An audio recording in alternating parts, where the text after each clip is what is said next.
In this video, I'm gonna teach you how to connect PlayStation 5 controller to Hell Let Loose PC. It's a very easy process, so make sure to follow along.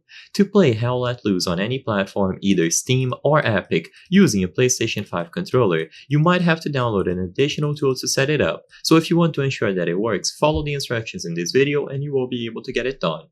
So the tool that you need to download is going to be DS4 Windows. So go to ds4-windows.com. In here, click on the download option and then select download once more. Now, you will extract this tool somewhere like this and you will have the executable. Before you run it, I recommend connecting your DualSense controller to the PC now.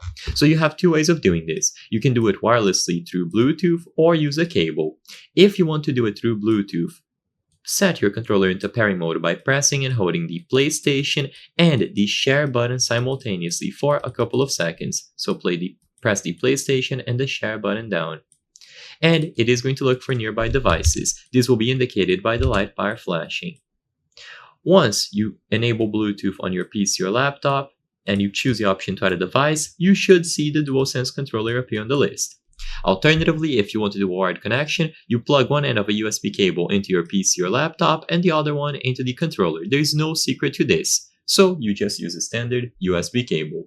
Regardless of how you choose to do this, when you open the DS4 Windows executable, this is what you are going to see. If it asks you to install any drivers, make sure that you agree.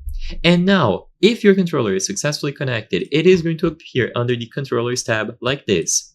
So you can click on Start. When this says stop, it means that the controller is being recognized and used. And you will see everything about it here. You will see the battery percentage, how it is connected, and which profile it is using. Usually the default profile is okay, but if you want to, you can go into the Profiles tab and configure them here.